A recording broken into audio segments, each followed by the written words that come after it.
माझं आणि बाबांचं घर. इथे किती छान वाटतंय. हो, आणि जर पाऊस आला तरी आपण भिजणार नाही. हो, बरोबर.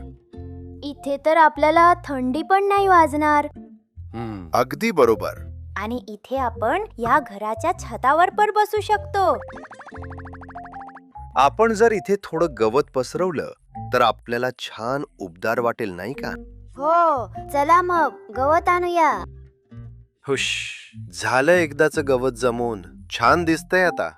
हो ना बाबा, आपण पहिल्यांदाच अशा छान घरात राहणारे. हो ना, पहिल्यांदाच. याआधी तर आपण असं कुठेही उघड्यावर राहायचो. म्हणजे हे आपलं पहिलंच खरं खरं घर आहे. हो, अगदी बरोबर.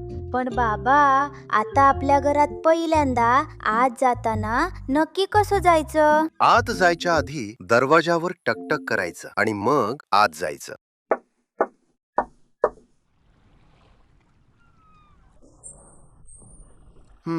काय मस्त वाटतंय. मस्त उबदार वाटतंय. खरंच खूप उबदार वाटतंय इथे. बाबा, तुमची खोली कशी आहे? अरे एकदम छान आहे. पण काहीतरी वेगळं वाटतंय. वेगळं तर वाटतंय खरं. आपण दोघं इथे येऊन बोलत जाऊयात. घर असणं किती छान असतं, नाही का? खरंय, घर असणं खूपच छान असतं. पण हे अजूनही विचित्र वाटतंय. विचित्र तर आहे. आपण ना इथेच येऊन बोलत जाऊ.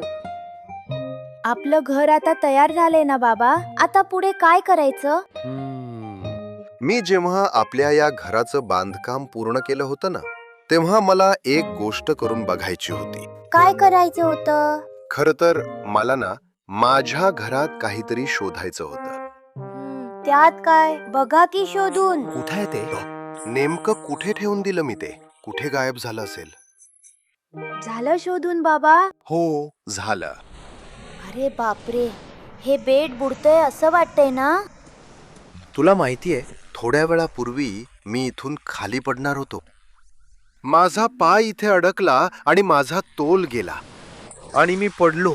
अरे बापरे, खरंच आपण बुडतोय.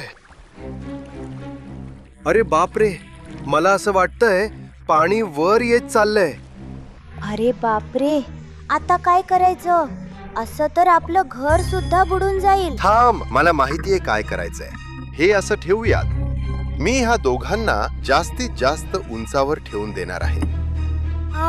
बाबा, थोडं सांभाळून. तुम्ही काय करताय? पडलात तर लागेल तुम्हाला. झालं. अरे वा बाबा. पण त्यावर उभं राहून सुद्धा काहीच उपयोग नाहीये. हो ना बाबा, हे बेड पाण्यात बुडतच चाललंय. आता काय करायचं रे आपण दोघांनी?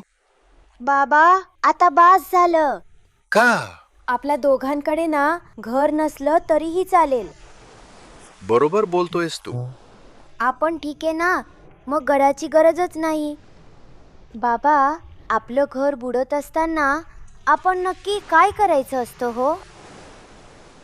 कदाचित असंच थांबायचं. हो, अगदी असंच. सुरक्षित जागी थांबायचं. हो.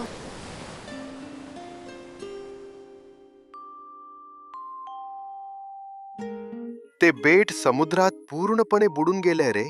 बाबा, आपलं घर पाण्यात बुडून गेलं तर आता आपल्याला घर नाहीये का?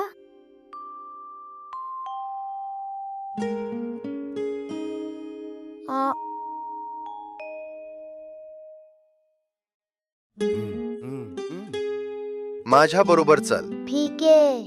मग आम्ही ठरवलं की पाण्यात बुडालेल्या घरालाच आम्ही समुद्राखालचं घर बनवलं.